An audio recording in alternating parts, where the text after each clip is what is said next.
ચેતર વસાવા અને ગોપાલ ઇટાલિયા રાતોરાત જોડાયા ભાજપમાં, મારી પલટી। મિત્રો, હાલ સોશિયલ મીડિયા પર આવી ચર્ચાઓ તેજ કેમ બની ગઈ છે? છોટા ઉદેપુરમાં ગોપાલ ઇટાલિયાએ ચેતર વસાવાના ભાજપમાં જોડાવા વિશે એવું તે શું કહ્યું કે લોકોમાં ફફડાટ વ્યાપી ગયો છે? શું છે પૂરેપૂરી હકીકતે? ચાલો આપણે વિસ્તારથી જાણીએ।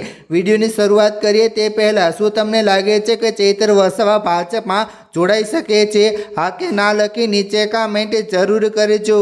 મિત્રો, રાજકીય વર્તુળોમાં જ્યારે પણ કોઈ પક્ષના મોટા નેતાઓ સરકાર સામે આક્રમક તેવર અપનાવે છે અથવા તો અચાનક મૌન ધારણ કરે છે, ત્યારે અટકળોનું બજાર ગરમ થઈ જતું હોય છે। આ દરમિયાન વિપક્ષી ગલિયારાઓમાં એવી ચર્ચાઓએ જોર પકડ્યું છે કે ભાજપ દ્વારા આદિવાસી સમાજમાં મજબૂત પકડ ધરાવતા ચેતર વસાવાને પાટીદાર સમાજના યુવા વર્ગમાં પ્રભાવ ધરાવતા ગોપાલ ઇટાલિયાને પોતાના પક્ષમાં ખેંચવા માટે રણનીતિ ઘડાઈ રહી છે। જો કે આ ચર્ચાઓ કેટલી સાચી છે અને તેમાં કેટલો દમ છે તે જાણવું ખૂબ જ રસપ્રદ બની ગયું છે।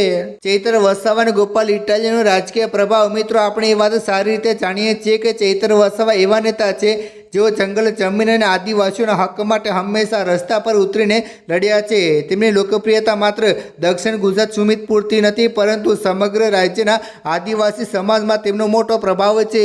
બીજી બાજુ ગોપાલ ઇટાલિયા પોતાની ધારદાર શૈલી, કાનૂની સમજ અને આંદોલનાત્મક રાજકારણ માટે જાણીતા છે। જો આ બંને નેતાઓ અંગે કોઈપણ પ્રકારના રાજકીય સમીકરણો બદલાય તો તેની સીધી અસર ગુજરાતના આગામી રાજકીય ભવિષ્ય પર પડવાની નિશ્ચિત છે। આ જ કારણ છે કે ભાજપમાં જોડાવાની આ ચર્ચાઓએ અચાનક જ મીડિયા અને જનતાનું ધ્યાન ખેંચ્યું છે।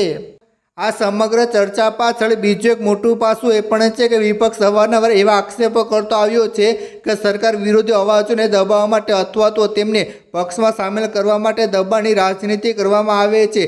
તાજેતરના સમયમાં જ્યારે ચેતર વસાવા સામે વિવિધ કાનૂની મુશ્કેલીઓના કેસો આવ્યા ત્યારે રાજકીય મોરચે એવી ચર્ચાઓ તેજ થઈ ગઈ કે આવા દબાણના કારણે મોટા નેતાઓ પક્ષ બદલવા પર મજબૂર બની શકે છે। બીજી તરફ ભાજપની છાવણી તરફથી આ તમામ અટકળોએ માત્ર અફવા કે વિપક્ષનું માનસિક ધુમ્મસ ગણાવવામાં આવે છે, પરંતુ રાજકારણમાં ધુમાડો નીકળે ત્યાં જ આગ હોય છે। તે કહેવત મુજબ ચર્ચાઓ પક્ષના હાઈકમાન્ડ સુધી હલચલ મચાવી દીધી છે। મિત્રો, સવાલ એવું ઊભો થાય છે કે શું ખરેખર ચેતર વસાવા અને ગોપાલ ઇટાલિયા ભાજપમાં જોડાશે કે પછી આ માત્ર આમ આદમી પાર્ટીની છબી ડાઘી કરવાની કોઈ માટેનું રાજકીય મોટું ષડયંત્ર કે અફવા છે?